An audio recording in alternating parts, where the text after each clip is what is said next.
What is up, guys? It's nice to be back. What's going on? Who do we got with us? It's all me, brother. Just you? Yeah, man. What's going on?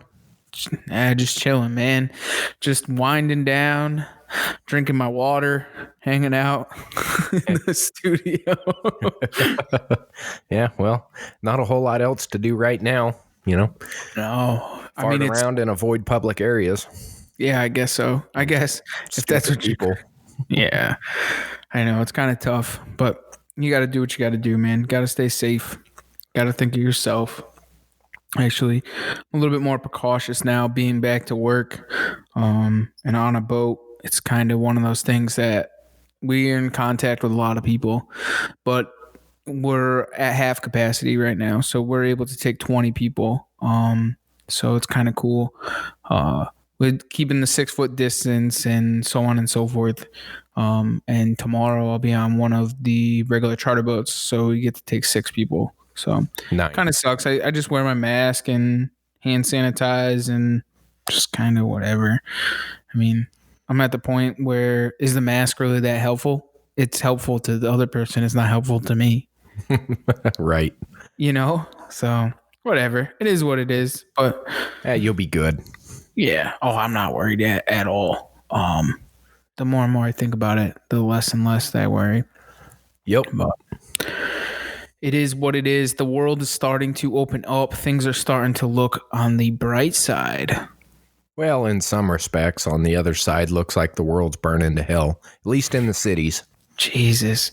I can't get over that, man. And today I had a chance to talk to Cliff Cadet from Urban Archery NYC, and he lives in the heart of it, man. He's as some of you guys may or may not know, he is actually a UPS driver in the greater New York City area, and we were talking about the protests and so on and so forth. He's seeing this like firsthand. Yeah, and he's kind of been like one of those people that I kind of lean on when it comes to this whole thing, like with the pandemic and the coronavirus, and then talking to him now about the whole protest thing because he's in the heart of it, man. Like this is where it all happens. So it's good to talk to him, and I say a prayer for him, and he's always in my thoughts because you never know what the hell is going on in New York City. So he's definitely one of those people. So I had the chance to talk to him. And he was telling me about it and whatnot and how he had to sit down and have a talk with his kids. And, he was just like he said, I mean, just like we, as we always do and as the people that we are, as the sportsmen and the outdoorsmen and the conservationists and the stewards of the land, so on and so forth, is, he's just trying to teach his kids, just to be a better person. And it's kind of what you got to do in these days because a lot of people that are doing these bad things are just ignorant, stupid people. And they're just looting and starting fires and hurting people for no reason. And it's just stupid in their own homes, their own cities. It's just, I don't know. It's just stupid. Yep. Well, and that's stupid.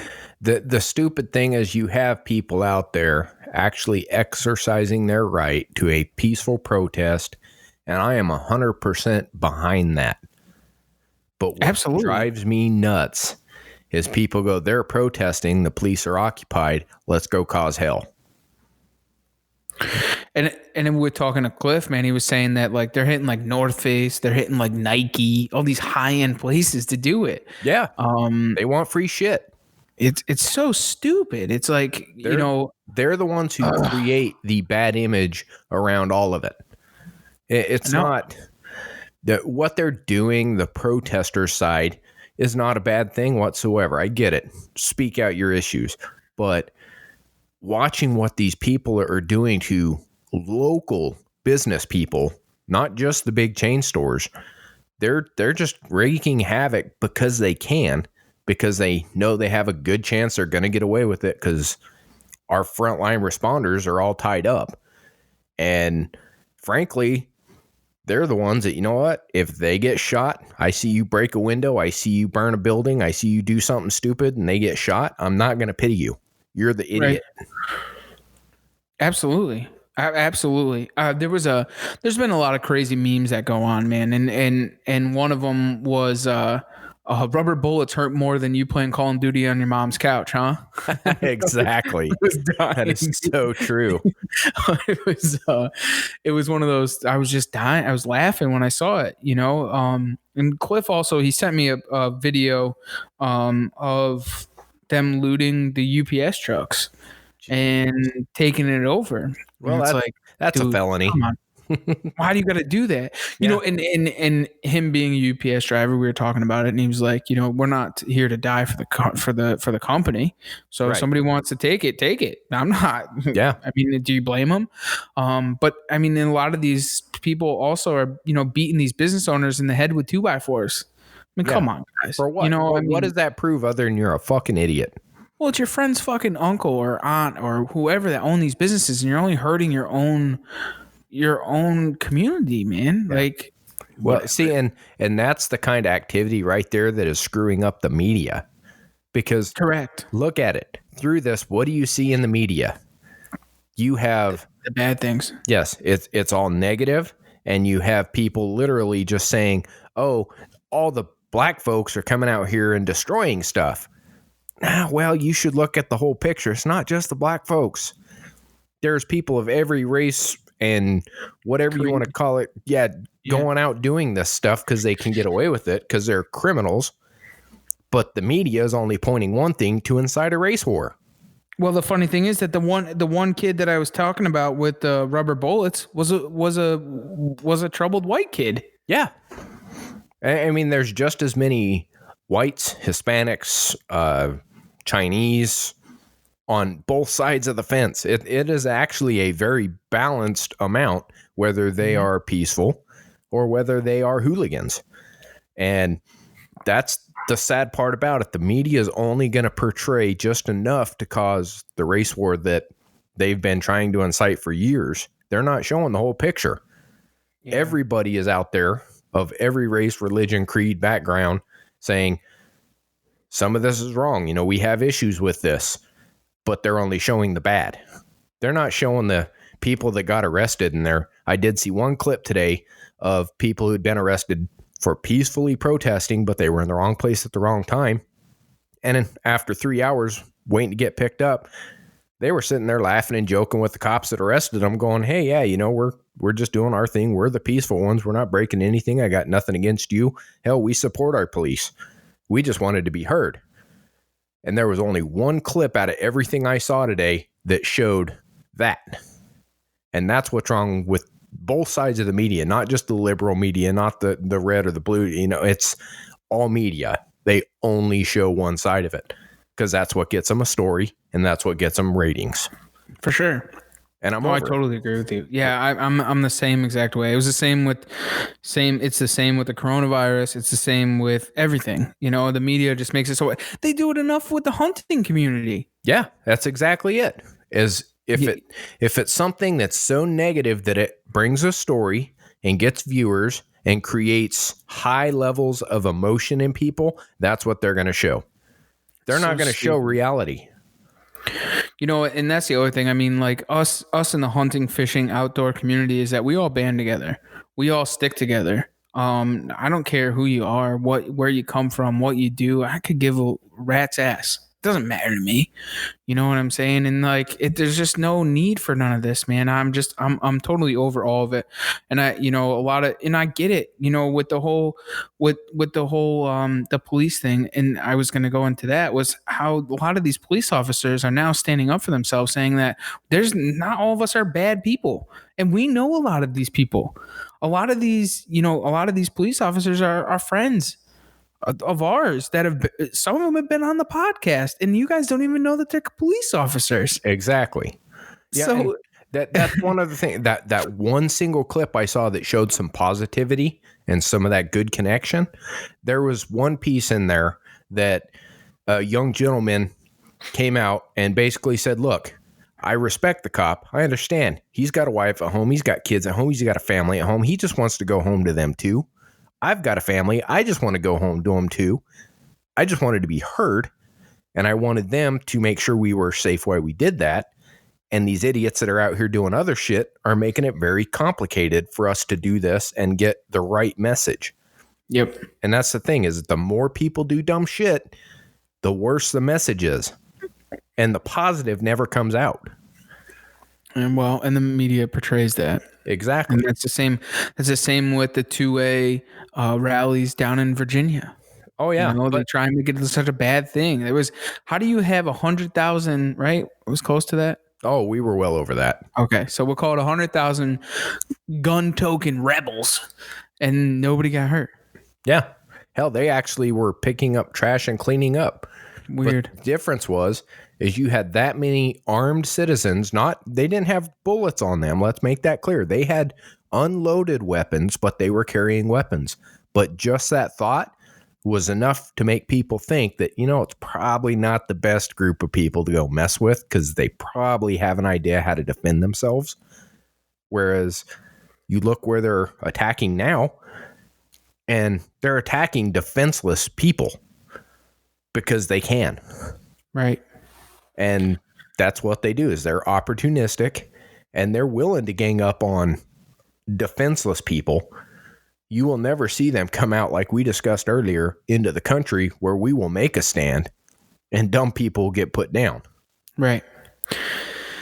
Oh, man. What is the world coming to? Is it deer season yet? I wish it would come. Yeah. just because, that's one more reason to be out in the woods and away from all the other bullshit in the world. We wouldn't even be thinking of none of this. This would mean nothing to us. The world come to an end. If it's rut, we don't care. We're in the woods. Exactly. Yeah. I'm going to go out. I'm going to have a good time. I'm going to get some meat for the family, and that's all there's going to be to it. They're doing this in the worst time, and we all are home. Yeah. We have to worry about these things. Yeah. But you know what? That's there's positivity in it. It's being overshadowed by the negativity, but I think that's probably enough negativity for me for the next 3-4 months till the deer season comes. I agree. So I don't know. What's good in the world with you? Oh man, everything's good in the world, dude. It's the beginning of the fishing season here in the Northeast. Fishing's been kind of good. Things are starting to really crack up. This weekend, we kind of started seeing some good reports of a lot of fluke that are starting to show up in good numbers, good size. The porgies are starting to show up in good numbers and good size. The bluefish have really started to move in. The stripers starting to see a slower pick of keeper size fish. Now that we got to keep them in that 28 to 35 inch range. But there's good numbers of them starting to show up. The big fish normally don't show up here until about the end of June. But I mean, there's definitely fish to be caught now. Things are starting to heat up. We were fishing off of Long Island, and temperatures were in the high 50s, low 60s. So that's really good. And, things from here on out in the next couple of weeks are really going to start to heat up. So that's a big positive. Once those big fish start to show up, all things go good, and I stop worrying about anything else in the world. It's like chasing big bucks. So I'll be working during the day and fishing at night. So nice. And podcasting somewhere in between. Well, see, and that's the funny thing is it's you said it gets good around the end of June. Right. But what sucks is the end of June, we got other plans. Yeah, and that's the thing. Don't get me wrong, it don't suck. I'm just saying, timing's off. Yeah, timing's definitely tough. I mean, my thing is July. Like, July is one of my favorite months when it comes to catching big bass. They start showing up about the 20th of June. Is when we start putting numbers of big fish on the boats. But for the most part, July is, we call it the month that the cows come home. That's when we start getting really big fish. But I'm looking forward to, with everything going on, going and visiting the boys in Illinois. So at the end of the month, we're going to Yankees, Illinois.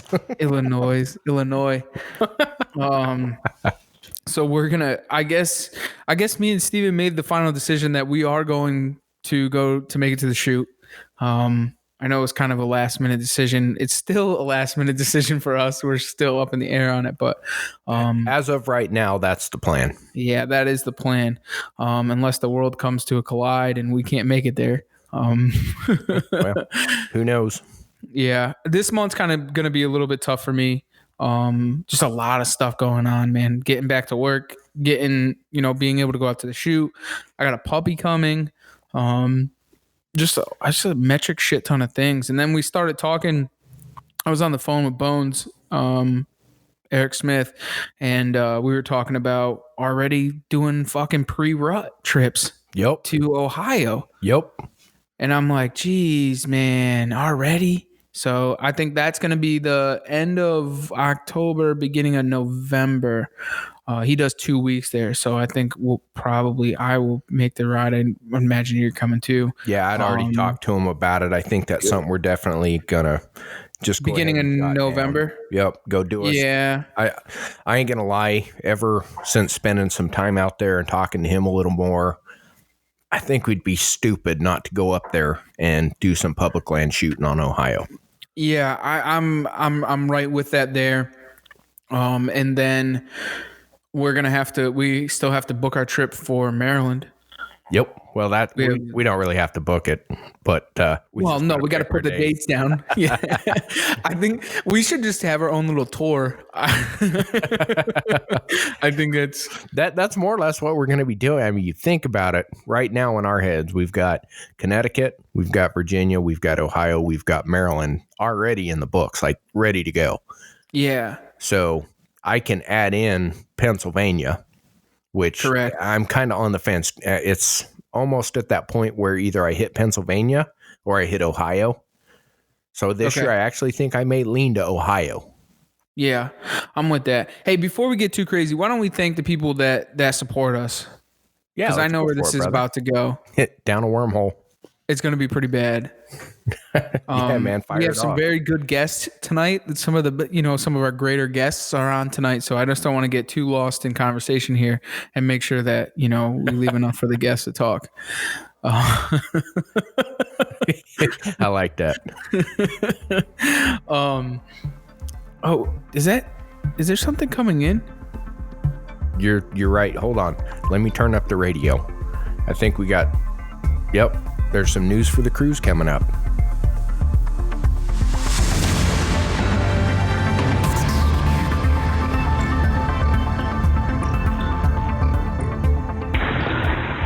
Hey everyone, Mike here with some news for your cruise. As many of us know, hunter recruitment and retention is always a concern, and that's no different in Wisconsin, where the Department of Natural Resources has been trying to rekindle interest for deer hunting, and more specifically firearm hunting. So the gun deer hunting licenses have actually dropped in Wisconsin by 16% over the last 26 years, and over 20% in that span for resident licenses.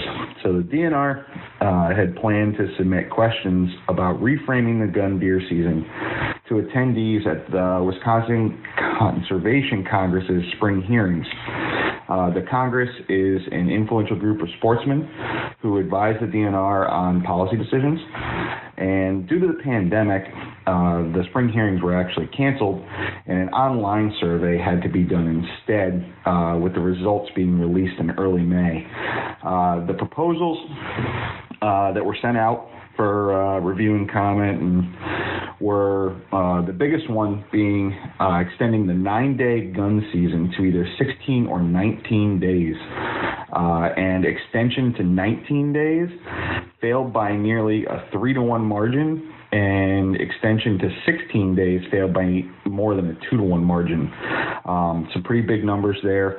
And the other proposals that were sent out were eliminating the 4-day antlerless-only December hunt, prohibiting any hunting either 2 or 5 days prior to the gun season, limiting the crossbow season, which currently runs from mid-September to early January, to only October and after the end of gun season, or closing crossbow season in November and reopening after gun season, and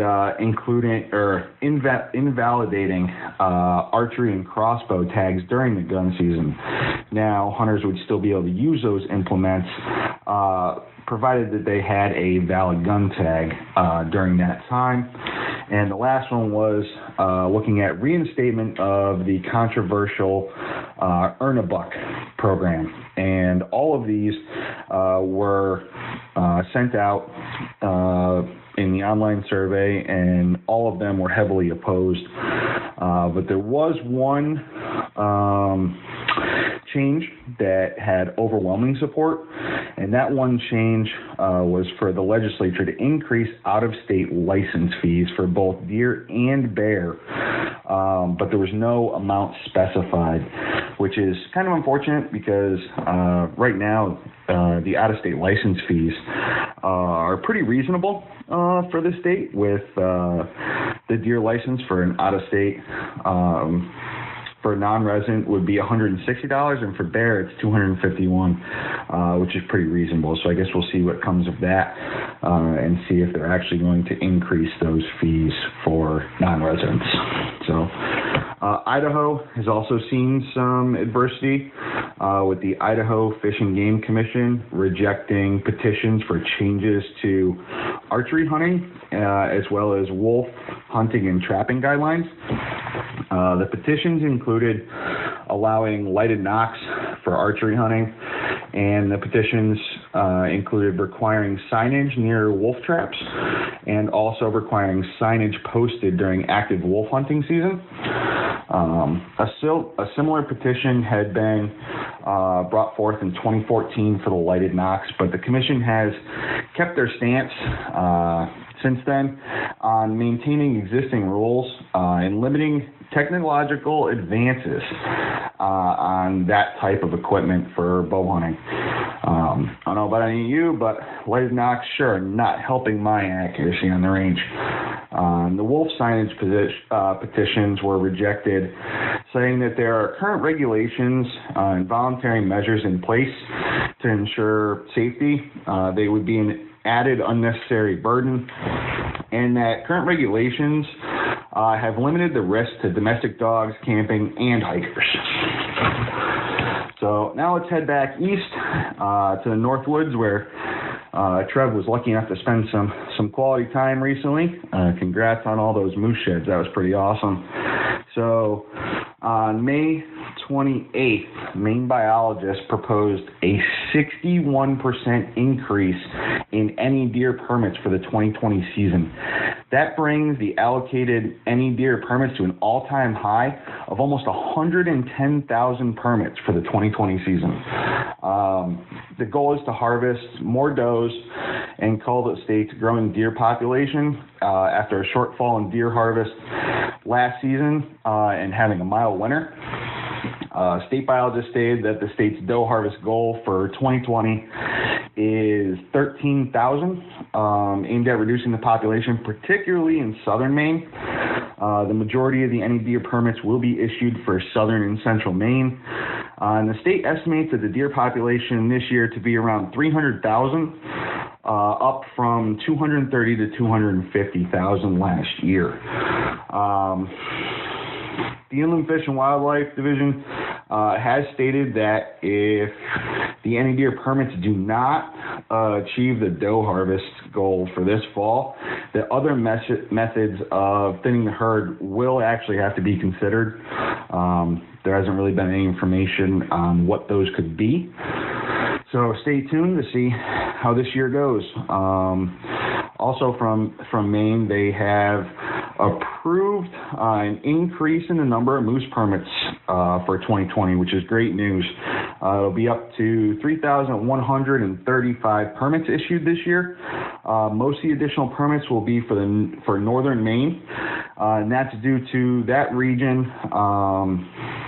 Winter calf mortality was only 18% this winter, which was actually the lowest in the 7 years of radio collar studies that they've done, which is fantastic news. I know we've seen a decrease in moose permits across New England over the last several years. So to see an increase and some better health in the herd is fantastic news. And my only question is, when are we going up to see Mr. Mark Buzzle to get after some of those does and take advantage of those 110,000 any deer permits? So, and the last thing for this news segment will be right back here in Connecticut. For any of you that don't know, I think Trev's touched on it a little bit before. There were some controversial changes to our turkey season here this year, and those changes were not really an increase, but a change to a 5-bird limit across all lands in the state, not separating your bird limits between state-owned lands and private-owned lands, and also allowing hunting till sunset as opposed to closure of your hunting day at noon.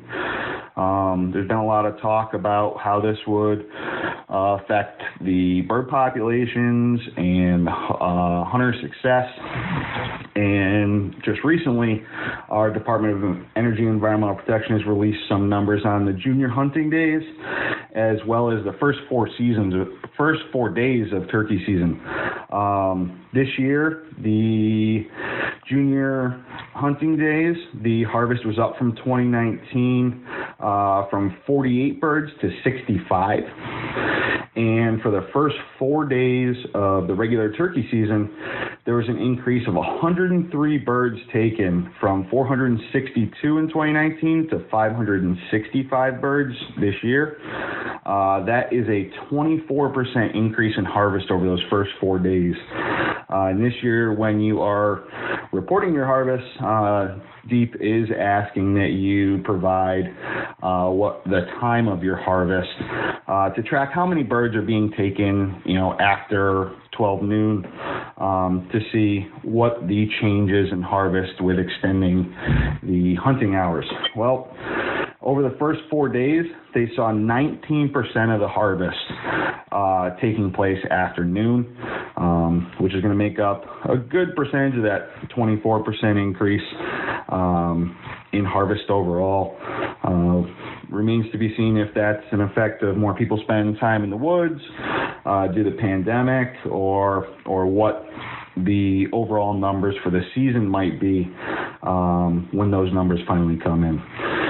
As always, if anyone has any news they'd like to share, please feel free to reach out to me on Facebook or Instagram on my personal pages, Mike Salter on Facebook, or bearded_bowhunter, bearded_bowhunter21, on Instagram. And that's it for today, and enjoy the ride. All right, then we might as well just thank the people that thank and love and support us, huh? Do they love us? That's the question. Well, probably not, but they definitely support us. They support us, whether they love us or not. That remains to be seen. That's why they're partnered with us. There you go. We try to make them not look stupid.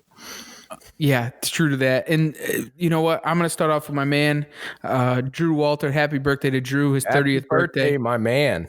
So happy birthday to him was the other day. So might as well start off with Wild Edge Inc. Check them out at wildedgeinc.com.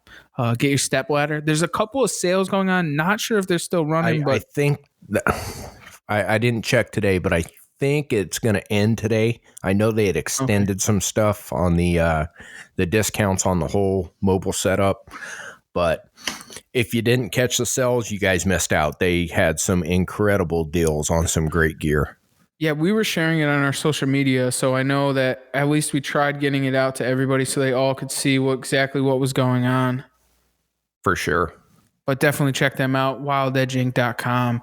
Also, we'll go with Broadside Camo, broadsidecamo.com. Use promo code OutdoorDrive.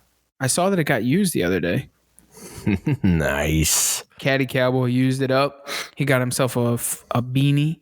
So the Ascender series, get that ready for saddle hunting, and it goes along with your Wild Edge stuff. He just came out with the Ascender sweatshirt. I'm not sure if that's out yet, but it is coming.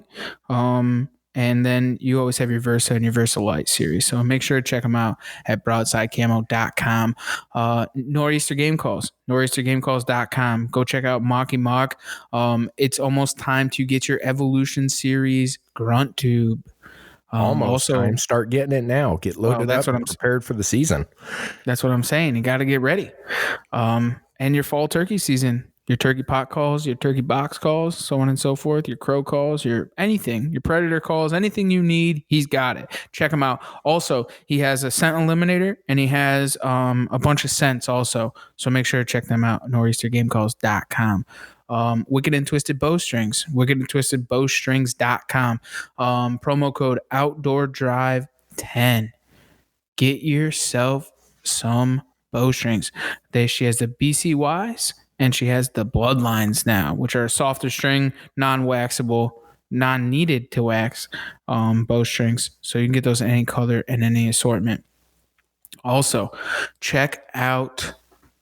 I'm bad at this. We did it backwards, so it messed me up. Deathwish Coffee, deathwishcoffee.com. Use promo code Outdoor Drive 10. Save yourself 10% on the world's strongest coffee. Check them out at the Deathcast with Amazing Jeff.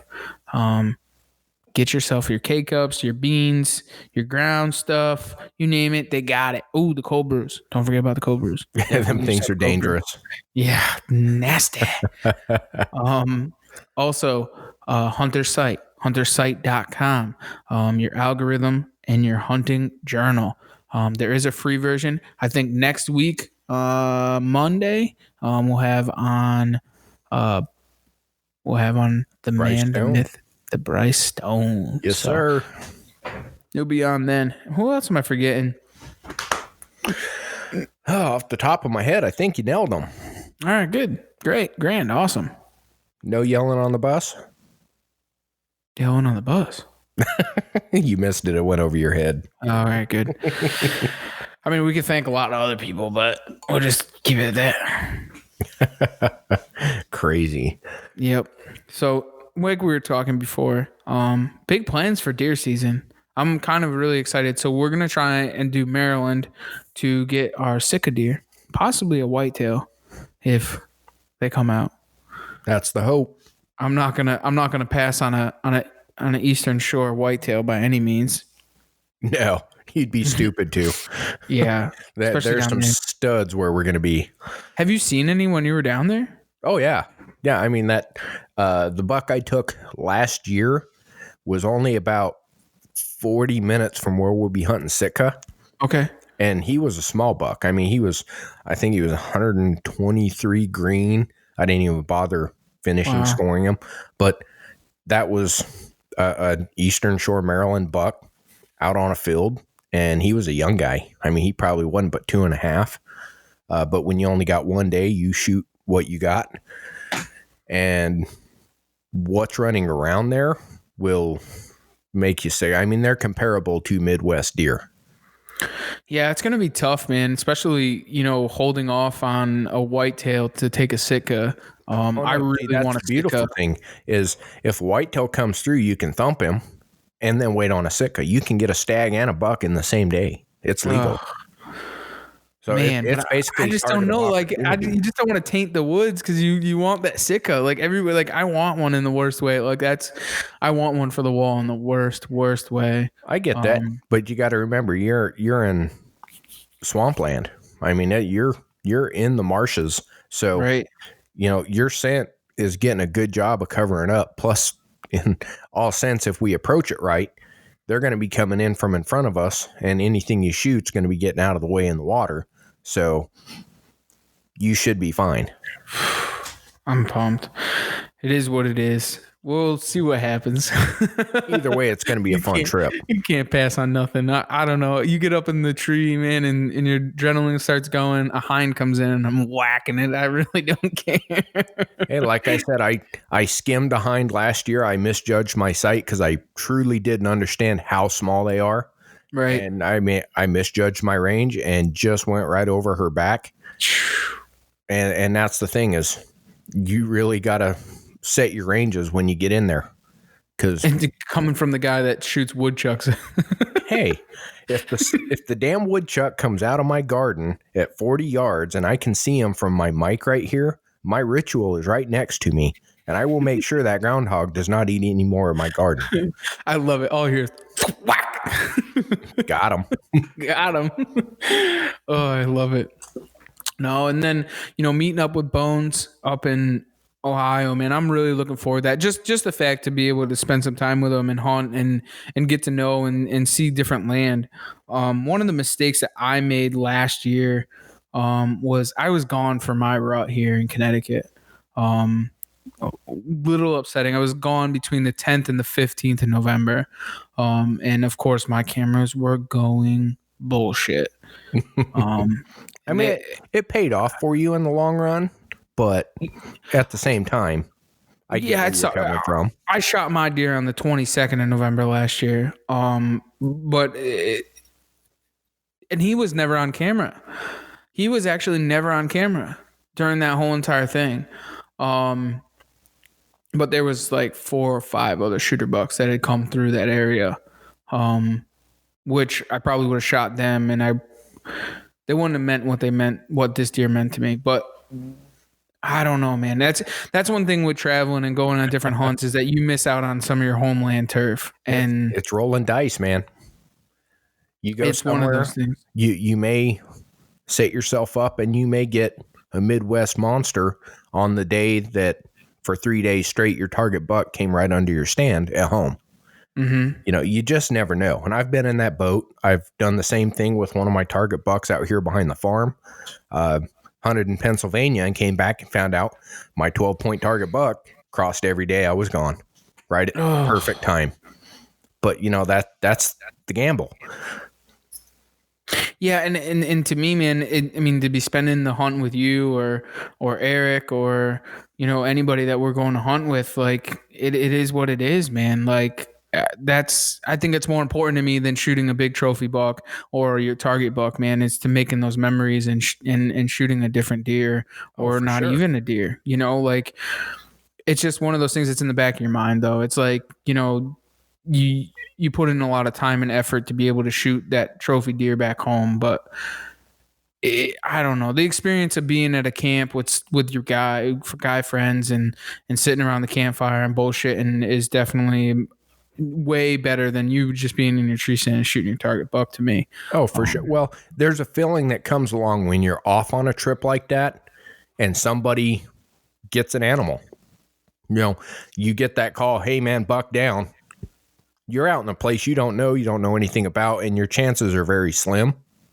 You are never more excited than when someone gets a deer on a trip like that, because you had to go work for it on the spot. Yeah, and that's the other thing. Like we're hunting public land.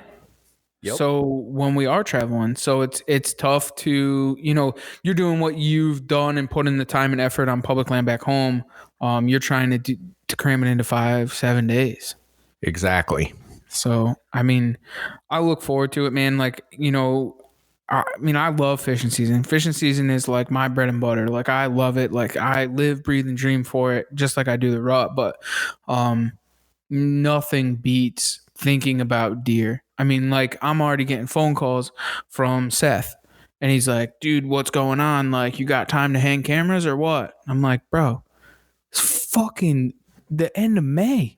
It's June 1st, bro. Like, chill. He's like, well, in July, like, we're gonna be busy, man. August, it's our busy month. And I'm like, I know, I get it, I understand. He's like, we gotta go hang cameras. He's like, how many of them Spy High things you got? And I'm like, I got enough, bro. Don't worry. There's plenty. He said, if not, we got the Morph Pro hangers. I said, I'll tell you one thing. Those Spy Highs are going to come in real handy when I put these cameras up over looking for bears, because I had 2 cameras get mauled last year and lost them both. So that was like one of the things that they were actually designed for. Is talking with Brad and the actual founder of Spy High. That's what they did it for the grizzly bears. A lot of it was a conservation thing. We'll have them boys on, so I don't want to get too much into it. But Brad and Brian, they're the two. They're of the family of the designer of Spy High, but and Devin, of course. They're good people. Yeah. Devon's good people. Devon is actually who I'm getting my dog from, which is he actually has. I didn't realize it, and I just in conversation and whatnot, I didn't realize that he has an actual kennel, and it. Sorry, I'm trying to look him up. Oh, you're good, man. I feel bad if I don't. So Devin works for Brad and Brian, and he travels all over, but he's also a farmer in North Dakota. But they were telling me about it and how it was actually it was designed for them in conservation and studies and so on and so forth with the grizzly bears, because the grizzly bears would actually maul the cameras. So they would get them up and out of the way so that they wouldn't get mauled. So they had designed the Spy High. And now, I mean, we use it for our own grizzly bears out here in the East, the thieves. They actually so it works very well for them, man. And they actually do. I know you're not on public land, you're not supposed to put them up there and blah blah blah into a tree, but listen, my $200 and something camera is way more than the fine that I'm gonna get, so I just use it anyways. I know it's not a very good thing to say, but it's one little screw hole, man. And I just don't want my camera stolen. So I use it. I don't no blame matter you. what. So, and like I was saying, Devon's Kennel is the Wild Prairie Gun Dogs. So if you guys haven't checked them out, go and check them out. But I'm getting a Red Fox Lab or Fox Red Lab. Couldn't tell you. I've not gone down the lab wormhole, so it's a red fox lab, fox lab. I don't know. Caddy Cowboy has one. My other buddy Jimmy has one, and I will soon to have one. Her name is going to be Ruby. We've come to the conclusion of Ruby. Nice. See, now you're not getting her as a gun dog, though, are you? No, she's a shed dog. There you go. She's only going to be. She's literally all she's going to do is shed hunt. I mean, I might use her for. She's going to go everywhere and do everything with me. I've always, ever since I've been a kid, and this is where it's all started for me, honestly, is I watch Old Yeller and I said, I want to yell that when I get older, right? Well, I never did because I was always into the bird hunting dogs. Well, Trev, so you never grew up. Well, I didn't. Well, now I finally fucking did. 30 years old. I'll be 30 in July. You think I would fucking grow up. I finally grew up and I got myself a Yeller lab. So nice. We got... She'll be here hopefully by the end of this month. So I'm excited for that. But yeah, no, the Spy High. So Seth was talking to me about that, and he was asking because he wants to get the cameras out and so on and so forth. And I totally agree with him because it's about that time. Especially, it's never too late. And you start seeing people with velvet pictures and this, that, and the other thing. And I should already have cameras out, but I don't.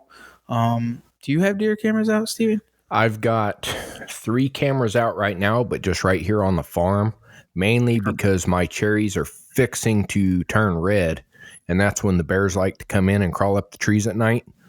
So kind of get an inventory on what's coming through here to line you up for your bear season. Yeah. Try to get you some pictures of that color phase. Oh, I want to see that thing so bad. But we have, for the last few nights, actually sitting right here in the studio looking out the window, I've had 3 bucks coming into the food plot.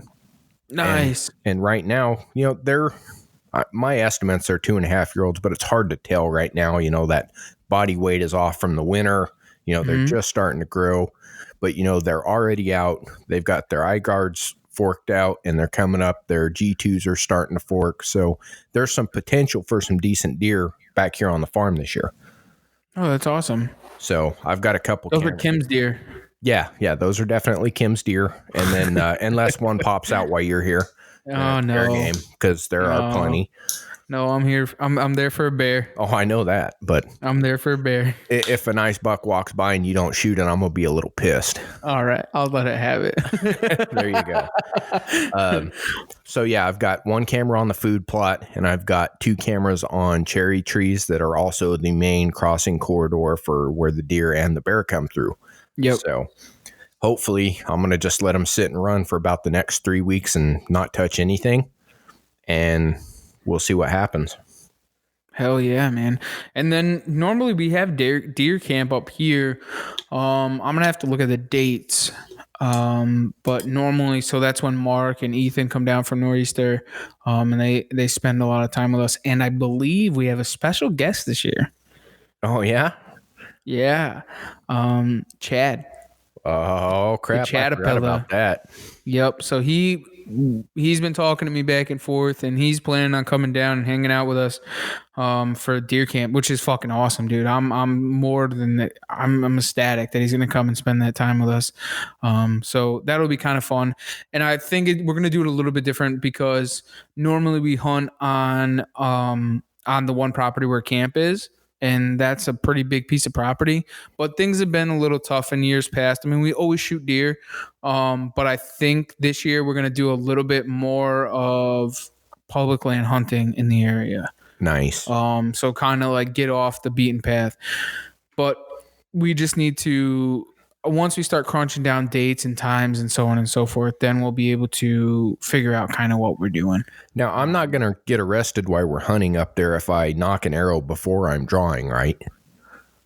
I know your guys' laws up there are like insane, so I just want to make sure. You're hunting with a bow, so you don't have to worry about much. Okay, I'm just saying. I know some of the stuff you were telling me, it's like, dude, do I even put an arrow in the frickin' breast before I'm ready to shoot? No, you're good. Yeah.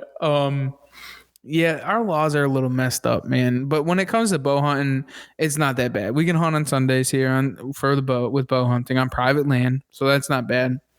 And then it's just the gun laws up here is stupid. Well, see, compared to like you, I don't even know. Like the laws are crazy, but they're just normal laws to me, so I don't really even think about it. Oh, I get that.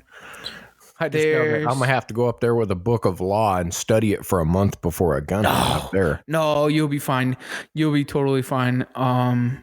There's really nothing that's like kind of like stand out. Not with a bow. It's with a gun. The gun is the 500-foot rule, and all that hunky dory bullshit. But with a bow, you're pretty much good. So, but and they give you just a metric shit ton of deer, so you don't have to worry about that. Yeah, well, that's always you can shoot 4, and you can shoot 4 in one day if you wanted to. Yeah, I can deal with that. Yeah, so it's not bad. But no, we got a lot of good hunts planned, I think. Yeah, I'm excited. I really am. I'm excited to see who made it through this. Who made it through the winter? Who made it through gun season? Oh yeah, yeah. Now I really am. I mean, if you didn't find the sheds, you got to wait till you find the pictures. So shed season sucked, dude. You aren't lying.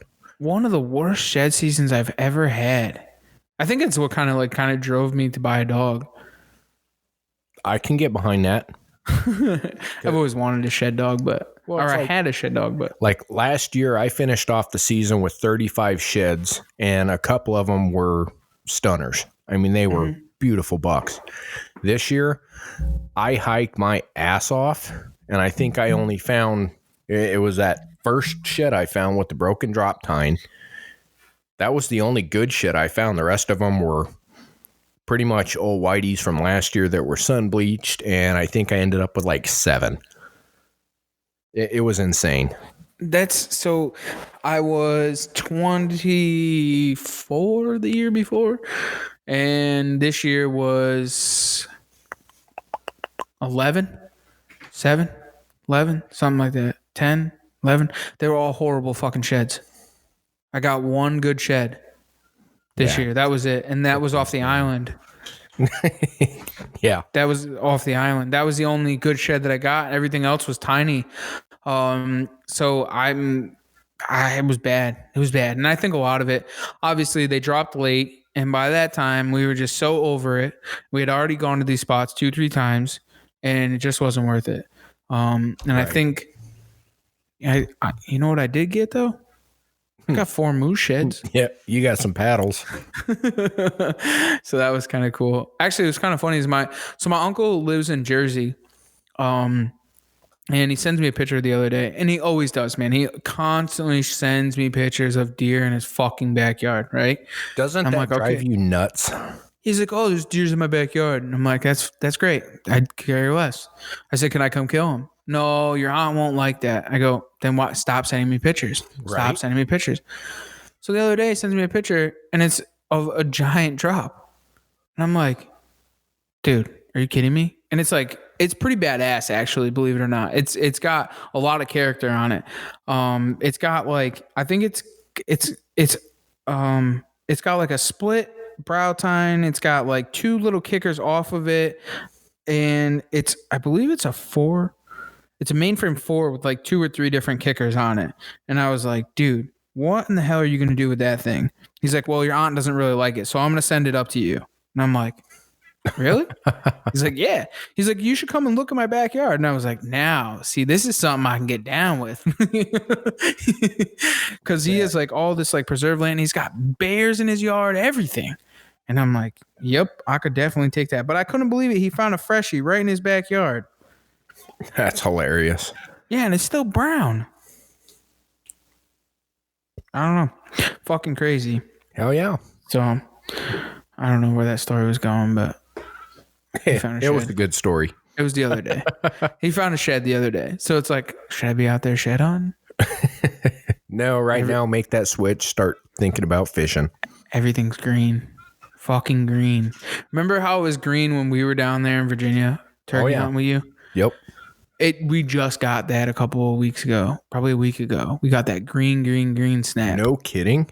Yeah. So everything's like filled in green.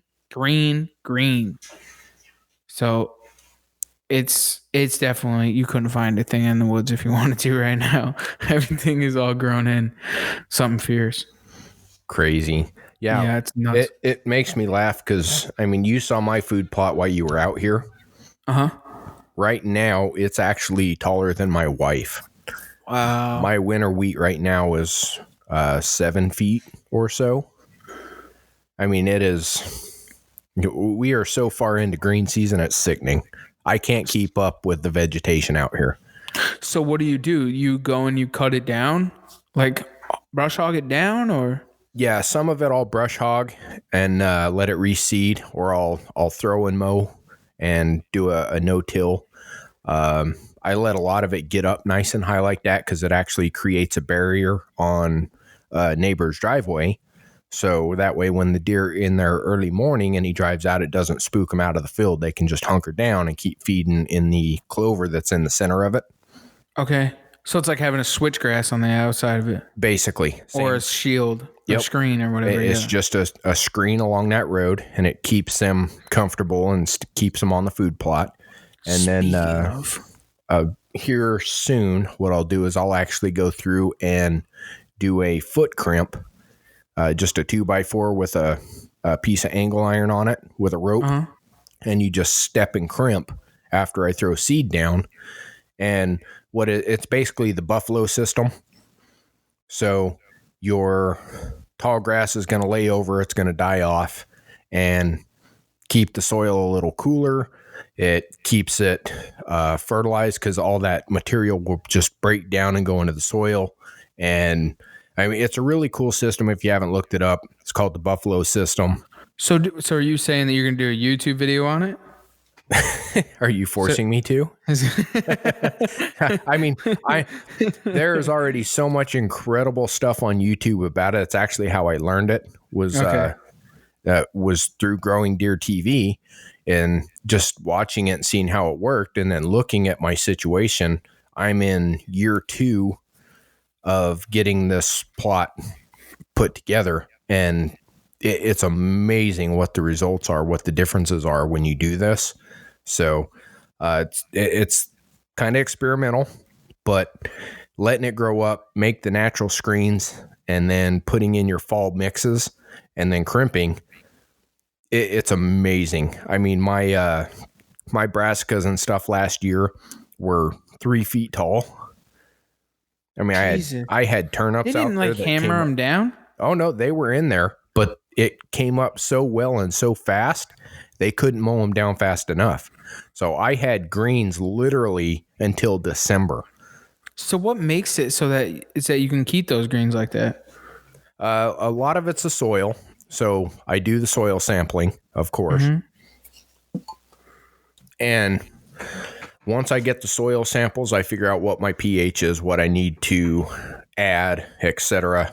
I get all of that. I sprayed and killed everything off because I had a lot of ground vines, and that was choking out a lot of the natural vegetation. So I had to do a complete kill off, a complete till under, and then started it back over with a fall mixture last year of, so I did winter wheat, and I did some brassicas, I did some turnips, and just a big mixture. And put it all in, let it grow. It came up great. Really increased the deer activity through the fall. And now we're already seeing massive spring results. The deer are already coming back into it. So I think once we get the fall blends put back in and everything comes around, it's really going to be a good draw to them. Mm-hmm. It's like I said, it's been an experiment, but it's been really cool to watch how much more activity comes in when you get rid of the shit and you put in a lot of good natural vegetation. That's badass. I'm all about it. You know what? Speaking of, and all this food plot, hunky-dory awesomeness, I think this week we should probably give away 2 bags of food plot shit, huh? I think you're right. I think it's that time of year, and I think there are a couple lucky listeners out there who could use it. So the deal with this is, it was given to us by a supporter, Will Dietrichson. He actually works at NEC, or used to work at NEC, here in it's New England Seed. They do all kinds of food plots and so on and so forth. So he actually donated 2 5-pound bags, which do, I believe, 1/4 of an acre. I'll have to look, and all the stuff will be on social media. Usually about 1/4 acre. So it's all guaranteed germination seeds. Yep. So it's their deer feed for you can put it out this time of year, August. So yep. Start prepping your land now, and then when you get the seed, get it laid in there. Depending on your zone, do some research, figure out when the best planting zone is, and get that seed in the ground and get it ready to go for your fall plots. Yeah, so they can, I believe, I'd have to look at it, whatever. I'll go over it on the social media when we go to give it away. But you put it down in June. So is it June, July, put down for fall.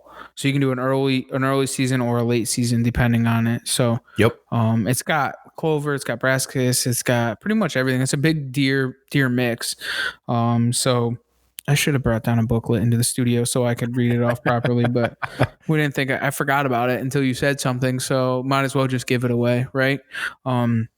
And his thing was he just wanted to pay it forward, man, because of the things that have been paid forward to him. He wanted to pay forward to everybody else. So that's awesome. I guess, man. The message of it is, if you do receive it, just pay it forward. And long story short of it is that Will has been a good friend of mine for a very long time, almost my entire life. And when he was younger, I had bought a bow and arrow from him, which was his grandfather's. And wow. The bow and arrow was actually he was selling it. It was his grandfather's bow and arrow. It was a bear. And I've probably told this story, but I bought the bow off of him, and it was actually my first bow hunting bow. I killed a ton of animals with it. Nice. My first deer ever was taken with it. Well, Will wasn't a hunter back then. He recently just became a bow hunter in the past year or so, and he was talking to me. He had found the podcast and the previous podcast, and he started to get into it and was really big into it, and shooting, and went guy's course and was asking me a ton of questions, this, that, and the other thing. So then it had arisen that he was looking to get a bow, and I said to him, listen, this is the deal. I have the original bow that you sold me when I was a kid, and I said I want to give it back to you. So I ended up giving it back to him, and this is the bow that he's now shooting. This is going to be his first deer hunting season. Is this coming up season? That's awesome. So he'll be able to harvest his first animal with that bow, and it was his first bow that I ever harvested an animal with. So, so with that, he wanted to pay forward. So, him working at NEC seed, he gave 2 bags of seed to pay it forward to somebody that needs it. So, kind of one of those cool things. Just one of those things, one helping the other, and the brotherhood of just the love for each other. So. You bet, man. That's that paying it forward. That's all. That's what it's all about. So big thanks to Will for that, man. And I guess, for him, just pay it forward. If you do receive it, just pay it forward to somebody else, man. And we'll keep the chain on going here. For sure. Pretty badass. So I'll give that away this week on social media. And we'll get that going to the people that need it. Yes, sir. And everybody needs a good food plot. Oh, you can't go wrong with food plot, and that's one of the things. We used to do a ton of them on public land, throw and grows. Yep, we can do them here. As long as it's you're not bringing in equipment and cutting shit down. We go in with a rake it up, and do it there. There's another actually technique that we probably should have someone that's food plot educated in this, but yeah, more so than us. Yeah, but they call it frost seeding. And what it is, when there's snow or frost on the ground and you literally go out and you seed it. And what happens is everything's dead. So when it actually soaks, it soaks in the seeds, and you actually will have food plots in a lot of public land areas. With that freeze and thaw in the soil, that soil will spread and open and then close when it thaws out, and then freeze and open up, and vice versa. And those seeds get sucked down into the soil and naturally germinate at the perfect time of year when the temperature's right. So you don't have to go out and check your soil temperatures and all of that. It does it naturally. It's a pretty cool technique. Yeah, and it's something I actually learned through a friend of mine. He was the one that told me about it, and I was like, that's pretty badass. So I was going to do it this year, but we didn't have the snow to do it with. Exactly. We had a very mild spring from December till now. It's miserable. And I was going to plot actually where I shot my deer last year, Funk. I was going to do something down there on the river basin, and we just didn't have the frost to do it. So I guess I'm just going to roll it natural down there. And that's another thing with like shed hunting and hiking and get to know areas. So last year, those of you guys that don't know, the area where I shot my buck is a small 15-acre parcel that abuts the like 60 acres that I do hunt. And all the bucks always kept going down there, man. Like I'd come in, I'd pull in to go hunting, and I'd see them down there on the river. And I'd be like, what the fuck, dude? They're down there chasing does. I'm like, all right, they're going to cross over, blah, blah, blah, blah. Well, so I finally got permission down there, and I couldn't figure out why. I'm like, what the hell are all the deer doing down here? So after I had shot my deer and shed hunting season came, I took just a quick run through there. Well, when I came around the corner, there was doe bedding everywhere. And I couldn't believe it, dude, right on the river. And I'm like, you gotta be shitting me, man. There was a rub line that came all the way through, and when I was following the rub line, I jumped up a bunch of does. So I start looking, and I'm thinking that those are the buck beds. No, they were all doe beds. And what was happening is they were coming off the side of the mountain, crossing the road, going down, and they were busting the does out of the bed, and they were coming along the river, and they were coming right by me. And that's how I ended up shooting my deer. Nice. I was like, motherfucker, dude, that makes so much more sense. Well, see, and that's the thing. That's that learning pieces. You did it. You figured it out. You backtracked it.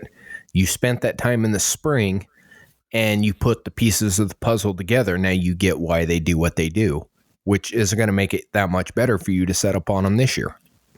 Yeah, and with that is that it's a pinch point, and it's a pinch corridor. There's a river on one side, and there's a small piece of land in between, and they literally funnel right through there. It's a complete funnel piece.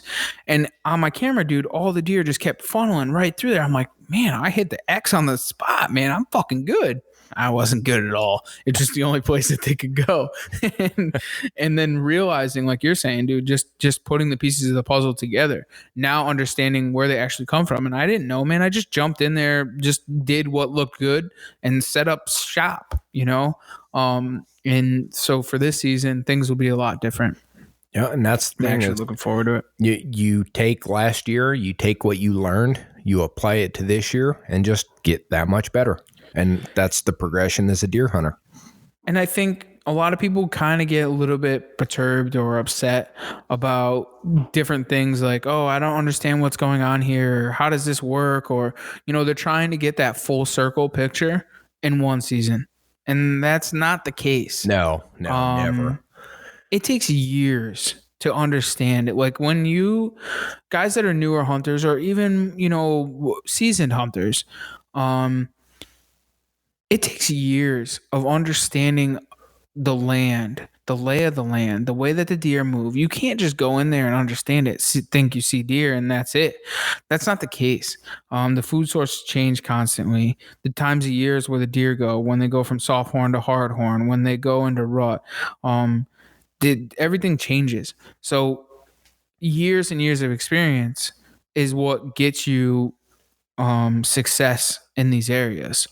I've hunted the spot that abuts it for this would be my 5th or 6th season in there. I don't fucking understand it. I still don't understand it. And where I shot my deer was on a total different piece of property. And I thought that I understood it. You know what I'm saying? And you're still learning. Like, yeah, you have little spots within the spot, right? And you always see deer there, and they are what they are, but the big deer aren't there. And then I move and you go to the budding property and realize that that's where all the big deer are. They were showing up on camera from time to time, but they weren't always there. And right. It's just putting the pieces of the puzzle together. And that's something that one rule that I've kind of lived by is every time I get a new property, you just almost have to gut the fact that it's going to take you 3 years before you can plan out and actually execute a text butt hunt at a minimum. Yeah, you may get lucky year 1 or year 2, but before 3 years, you're not going to know enough about any given bigger property until you've spent that time. So it can be rough, but if you stick with a place and you learn the patterns, you learn what they do, where they go, why they do it, year 3, 4, 5 and on, then you're able to go, okay, I know I need to be here in this kind of setting, weather, wind, whatever the situation is, because you have that historical knowledge. I mean, not all of us are like, Austin Chandler. We can't just walk out and go, yep, that's the tree. Exactly. I mean, there's just people that just, that as Eric Clark would say, Eric Smith would say, Bones, he would say, that dude's got, what did he say today? He said, that dude just got a horseshoe shoved up his ass. He's just the luckiest dude in the world. When I was dying, when he said that, he was saying it about Kurt Geyer. Oh, yeah. That guy's just got a horseshoe shoved up his ass. Yeah. Well, and speaking of Kurt, big congrats on that bear. Oh, my God. That was a gorgeous color phase. Wow. I can't wait to hear that story and share it with everyone here soon. Lord. That is a giant. He was guessing somewhere between 300 350 pounds. I was asking him today. I was talking to him. Nice. And for Wyoming, it's an absolute giant. Oh, yeah. So, and they had to backpack it out, and they were on horseback and so on. If you guys haven't checked out, go to workingclassbowhunter.com or bowhunter.com. You can check them out there too. But on their podcast, Working Class Bowhunter, it was a slammer crew. If I could spend deer camp, if I could pick 5 people to spend with deer camp, it would have been them motherfuckers. Let me tell you something right now. All-star cast right there. Oh, if you weren't getting game, you were going to get a buzz. Oh, my Lord. So it's Kurt Geyer, Austin Chandler, Ross Bigger, and Clint Casper. Yeah. Was that all of them? No, there were a couple other guys, but as far as the main crew, that was really it. That was it. Okay.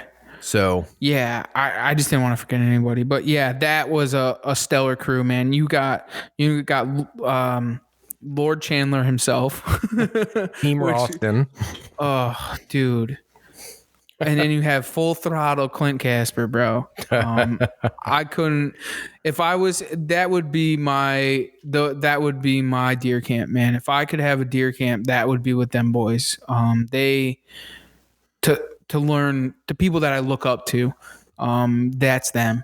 Oh, those boys are no joke. That is a pile of knowledge in one roof. Mm-hmm. I mean, if you can't ask a question and get some kind of an answer out of that group, you're in one hell of a weird situation. And with those boys, man, like those are the most humble, down to earth guys you will ever meet that are good in their trade. For sure. They could be ignorant people. They could. If they wanted to, they could. Because they have the knowledge underneath them. But they're not. That's not who they are. Them dudes would drink beer with you just like your best friend from high school. And they do. They do.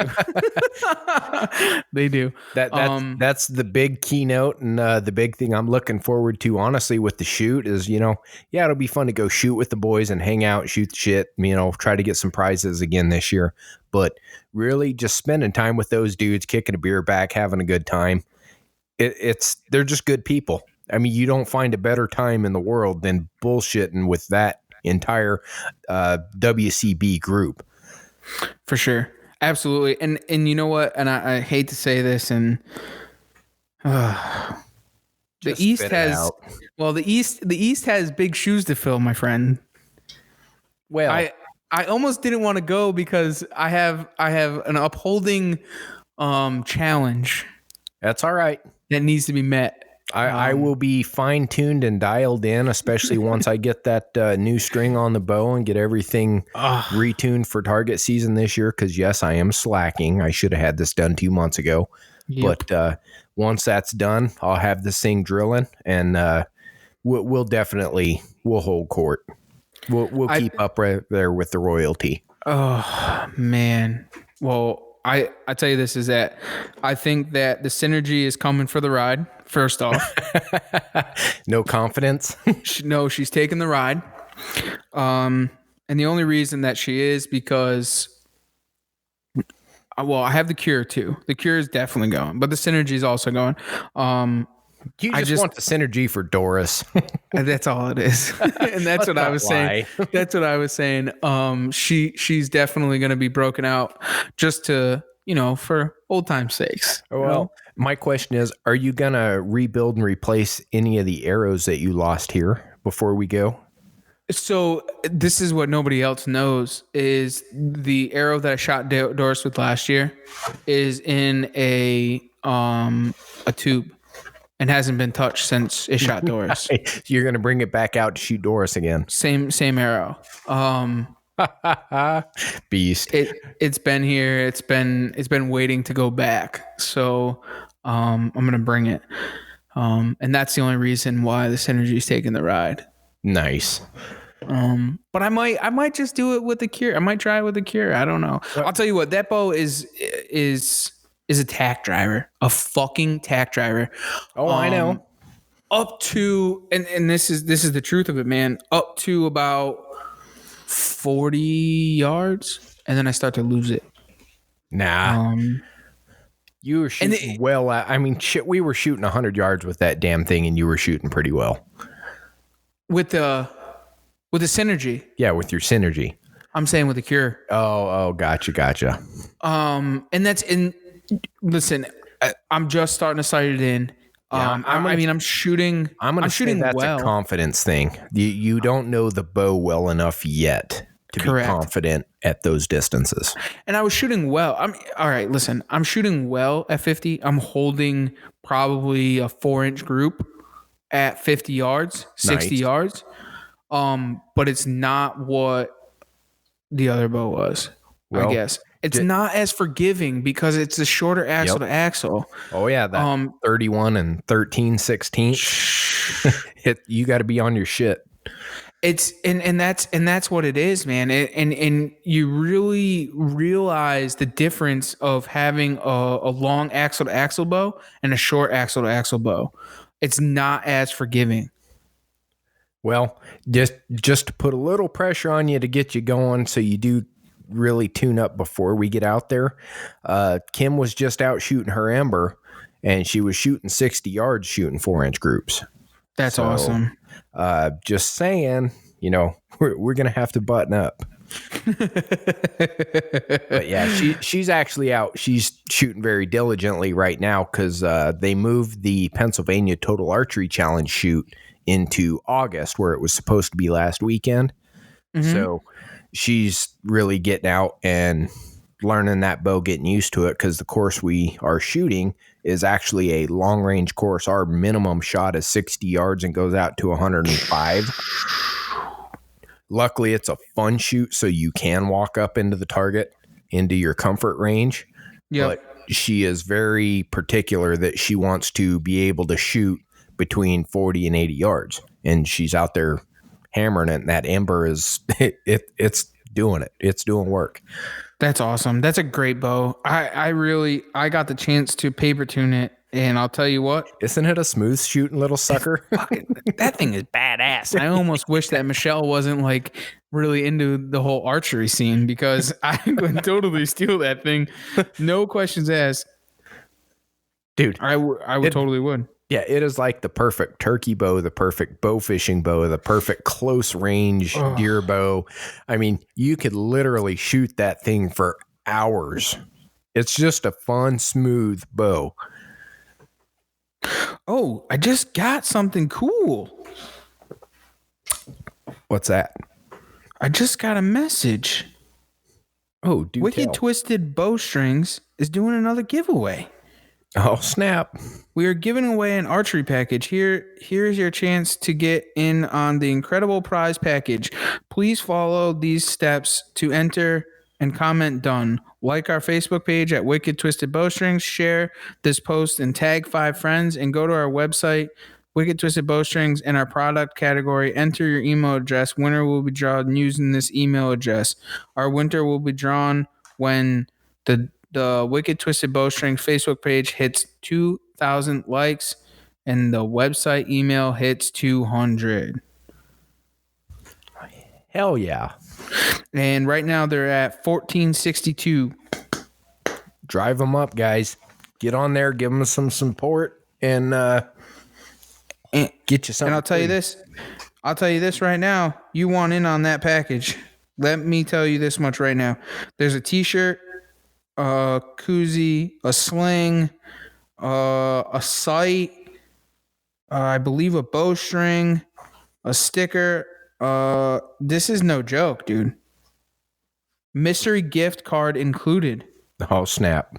This is no joke. This is a big giveaway. Are we able to put in for that?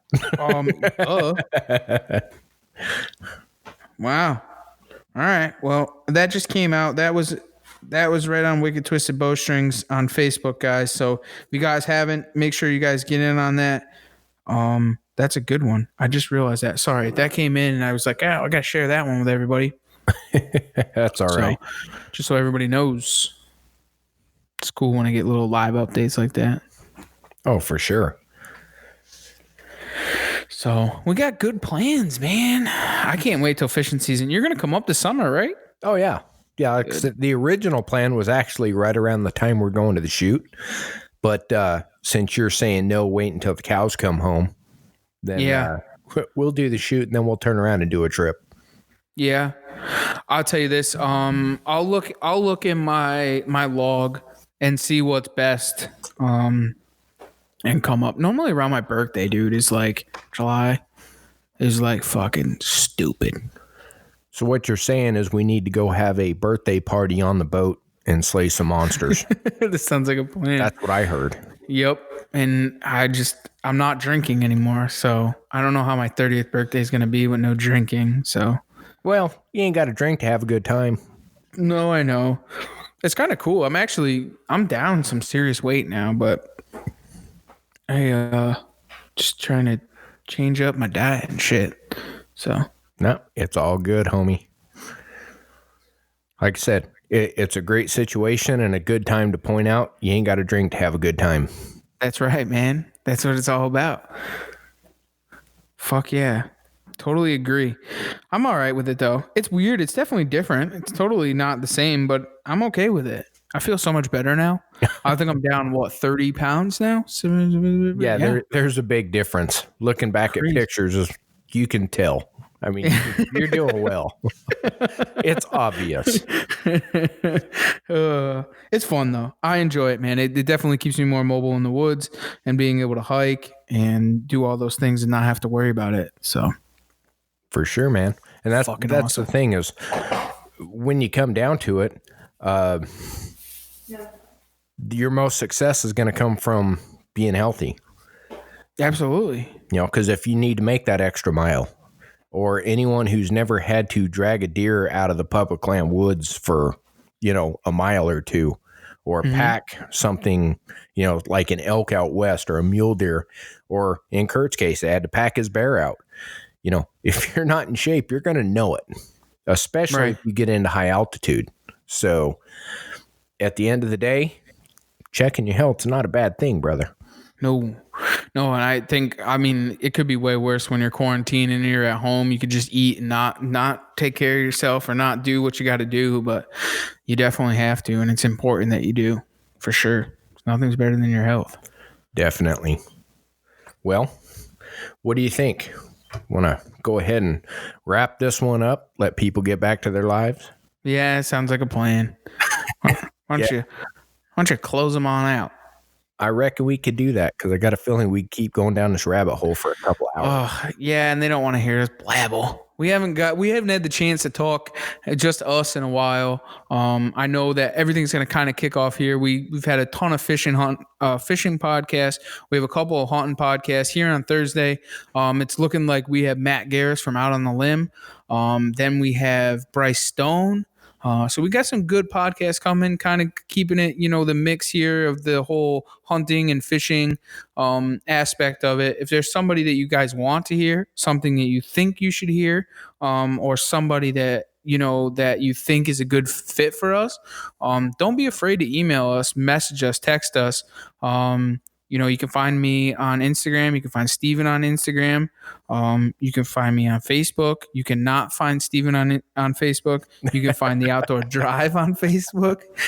Steven does check that one, so you guys can get a hold of us there. Or you guys can email us. It's outdoordrivepodcast@gmail.com. We want to hear from you, man. We want to hear what's going on in your lives. Make sure to tag us and stuff. We want to see this stuff. We want to be part of your guys' family. So make sure to do so. And make sure to just get over to that YouTube page and subscribe. We got a lot of cool shit coming down the pipe on our YouTube side. Also, if you guys haven't already, if you guys can give us a 5-star review on our Apple iTunes, if you guys listen to it on Apple iTunes, or just spread the word of the podcast to your friends. And that's all we ask. And stay tuned for the giveaways. I will give away those seeds this week. And we do still have some stuff from Nor'easter to give away. So please subscribe to all of our social media platforms. We'd appreciate it. For sure. Yeah, we'll jump on some Instagram and Facebook Live for those giveaways. We'll get that stuff posted. Also, touching on some of the future happenings with the show, we do have a really unique one coming. We're about 5 weeks out from the guest from finishing a pretty epic journey, and she will be joining us upon completion. And it's a really cool story, but we're going to let her finish her thing before we kick it off. But just to kind of tune you in, we're going to delve into some of the trail hiking world, the long endurance trail hiking world. We'll put that kind of as the ground floor of it. And just stay tuned for that. That's going to be a really cool one. And I'm excited for that one. Yeah. Just watching and talking to her as she's doing her thing. I mean, it's nuts just seeing what she goes through on a day-to-day basis, but I think it's going to be pretty inspiring. So you guys stay tuned for that. Thanks for putting up with us knuckleheads. We've had a good time catching up. We hope you guys have had a good time listening to us catch up. If it was mundane, let us know. If you liked us, let us know. Either way, hit that 5-star review. And at this time, we want to thank you guys for taking the ride right here on the Outdoor Drive.